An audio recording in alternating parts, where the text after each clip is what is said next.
Hey guys, welcome to my channel. So today's video is going to be a chronic illness Q&A. I filmed this video earlier today. Something happened in one of the files, so it didn't work, so now I'm going to kind of have to refilm it. It was originally 30 minutes long, so I'm going to try and cut it down this time because I really don't want this video to be that long. But I've gotten a lot of comments and a lot of questions sent to me through DMs on Instagram and other places, and as well as some questions from family members, and I figured I'll just do a chronic illness Q&A video. I got all my questions here, so I'm going to read off this list, try to answer them as best as possible. If I have videos, I'll probably link the videos in the cards or in the description box down below. And before I get started, any background noise, the cats are in here playing, and so that's probably what that is. So I'm going to start with probably the most popular question is, what is your chronic illness called? And this is difficult to answer because when I started sharing my chronic illness stuff, I had autoimmune hemolytic anemia. I was diagnosed with that in 2014, and then this year I got sicker than normal. I just thought maybe my iron levels were a little off, or I was having some other problem that was just screwing with me a little bit more. And I went to the doctor and found out I was no longer anemic, and I didn't have an autoimmune disorder either. So yeah. So currently we are still in the process of trying to figure out what I actually have. We have a possible diagnosis. I'm not sharing that possible diagnosis yet. I will share that. I'm hoping and crossing my fingers that next month that I will have a video up with an update and possibly the name of my diagnosis. The next one is, how do you handle or balance all of your appointments? And for me, handling these appointments is the easy part. Like,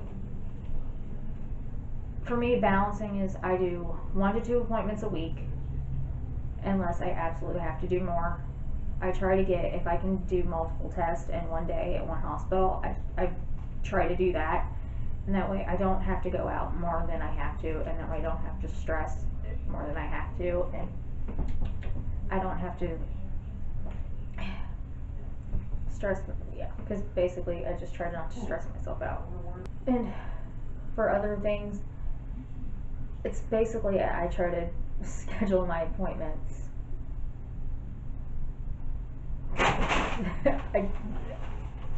It's kind of hard to answer because for me, balancing is just 1 to 2 appointments a week and getting tests done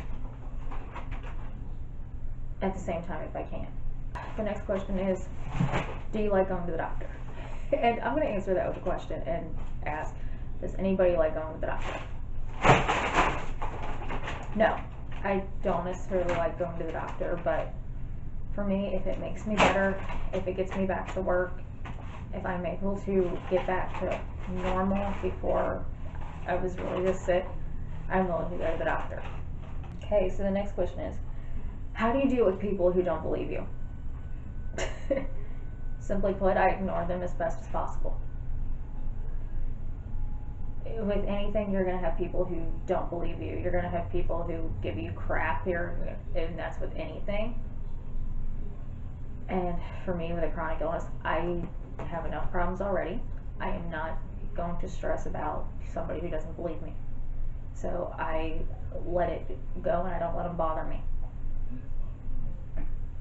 And that's easier said than done, and of course it's easier now because I've been sick for 12 years. When I first got sick, I used to argue and I used to fight, and then after a while I realized me fighting with these people wasn't helping me. This kind of goes into that one. What do you wish other people knew / understood about your chronic illness? And my biggest thing is that I wish people would understand that it's real. It's a real thing. I'm not making it up. Why would somebody choose to get sick? I don't understand that. So I just wish people understood that I wasn't making this up. I wish people understood that this is forever. Chronic means forever. This is not going to go away. I'm not just magically going to wake up one day and feel better. For right now, I don't have a cure, and right now I don't really have a diagnosis, so yeah. Okay, so next one is, why do you share? I share because when I first got sick, I wish I would have had somebody like out there that I knew, or somebody on YouTube or something, to share this and explain what it feels like, and because it's so lonely sometimes. So that's kind of why I share so people who don't have the support system that I do, and people who want to understand this, can actually understand this. And I especially share for people who are newly sick, because when I first got sick, I didn't have a support system, and I didn't have that. So, okay, so do you ever doubt what the doctors say? Do you ever doubt yourself? And how do you deal with it? I have gone to so many doctors. I've been told so many BS diagnoses. I've been told several times that I'm crazy. I've been told I'm depressed. I have anxiety. That if I would just breathe and relax, that this would all go away. And I have at times doubted that I'm really sick. Maybe after being told a whole bunch of crap by a whole lot of doctors, you do finally start to realize, okay, maybe they're right and you're wrong. And for me, how I dealt with it was, after a while, I realized I'm not getting any better. No matter what I do, no matter what I change, I'm not getting any better. And my biggest thing is fight for yourself. Fight for, if you really do think something's wrong, fight for it, because it took me years to find a doctor who would listen to me. I went to a cardiologist in August. Within the first appointment, knew the guy was not going to help me, and said, okay, I'm getting a second opinion when I'm done with all these tests that he's ordering. And I went to a new cardiologist in October, and because of that, I'm actually on a medicine that's actually helping me right now, and I possibly have a diagnosis in January. So I just kind of want to throw that out here. If it's health related or anything at all, just fight. You don't want to give up. Because if I would have just given up this year when I was so sick, I probably don't think I'd be here right now. Okay, these are kind of like grouped. Do you have bad days? Because you always seem to have good days. Then the next one is, how do you deal with your bad days? And then the third one kind of goes into this, is why do you show your chronic illness in certain videos and not others? Okay, first of all, I'm going to answer, I don't show my chronic illness in a lot of videos, and then I do in some videos, because on the days I'm having really bad days, I don't film. The days I'm having really bad days, I hide in my room, and I sleep, and I rest, and I let myself have that bad day. But I pick myself up and I take care of myself, and on those days I don't feel like filming. So that's why it looks like I have really good days all the time. And I answered how I deal with my bad days. And why it's shown in some videos and not others is simply because it depends on what I was filming that day. Like if I'm filming a day in the life and I'm having a bad day, you're going to see it. And in other videos you might not. Okay, so this one is, does having a cold or other issue make your issues worse? Because you mentioned in a previous video that you were sick. Yes, having a cold or a sinus infection or excess stress or basically any type of changes makes this worse.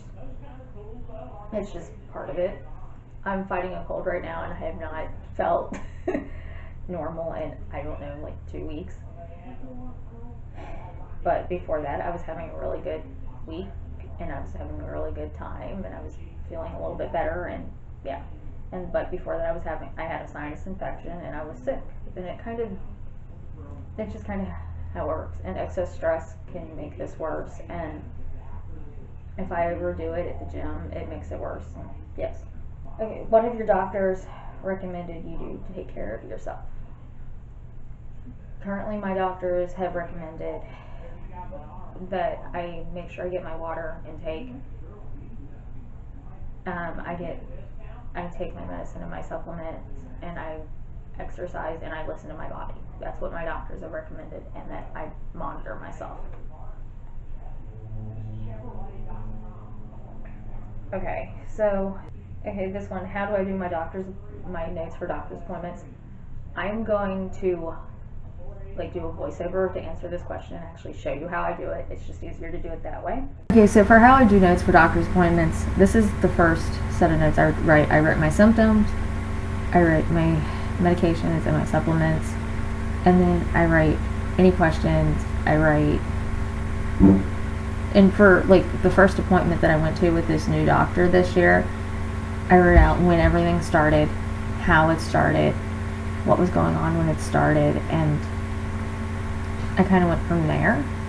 And then I wrote down if I'd had any test results or anything. So that's how I do notes for that kind of appointment. Okay, so there are two ways I do notes for specialist appointments. There's this way where I do my symptoms and my meds, and then I kind of wrote a basis of this, as well as the test results that I've had, and then I have my questions written down below that, and I kind of write anything else that I've noticed that needs to get done. And since as a cardiologist, I also wrote down my blood pressures and my vitals for 2 weeks. Okay, so the other way I do notes for a specialist is write paragraphs. And I did it this way when I went to the neurologist, so that's what these notes were from. And I just covered the names of doctors with Post-it notes, that way you couldn't see them. And then I just wrote my questions on the back. Either way, it's just a list of questions, symptoms, tests I've had done, and yeah, that's pretty much how I do my notes for my doctor's appointments. So, this next question is health and fitness related. What do I do? Health-wise, I'm listening to my body, I'm listening to my doctors, but I'm also taking care of myself, and if I have an issue or a question or anything, I let my doctors know. Other than that, I'm working with my doctors, I'm taking my medicine and my supplements, and I'm listening to my body, and I'm monitoring myself. Fitness related, months ago, if you would ask me this, I would have told you that doing Zumba was killing me, and I don't know how I was doing it. But now with the new medicine I'm on, I'm not back to 100%, I'm back to maybe 80-85% on a really good day, and I can do an hour with Zumba. But I still have to watch myself, and if I overdo it, I'm going to feel it, and I know that. Okay, so how do I get stuff done? Basically, how I get stuff done is every week I do a brain dump, and that's what I have to get done that week. I don't do it all in one day, I don't do it all at one time, but I do my brain dump, and that's what I get done for that week, and I cross it off as I get it done. That way I've planned it ahead of time, and then I can kind of look at that list and go, okay, this is what I feel like doing this day. I don't feel like doing that this day, and all that. So what are some must-haves and some lifesavers with having a chronic illness? Okay, my must-have list, I have to have my water bottle, my blood pressure cuff, comfy clothes, comfy blankets. I'm obsessed with fuzzy socks, and there's something about fuzzy socks and I don't feel good. And I have to have a heating pad lately. And of course, a support system. You have to have a support system if you're dealing with any type of illness, but especially chronic illness. You're going to have that group of people that believe you no matter what. And for me, lifesavers are sometimes that support system can be your lifesaver, and other times it's stuff that makes anything easier. Crock-pot meals, meal prepping, meal planning, anything that makes life easier on me, planning ahead. My routine makes this easier on me because I know what I'm doing, and I know how it's going to affect me if I do it that way or if I do it different. So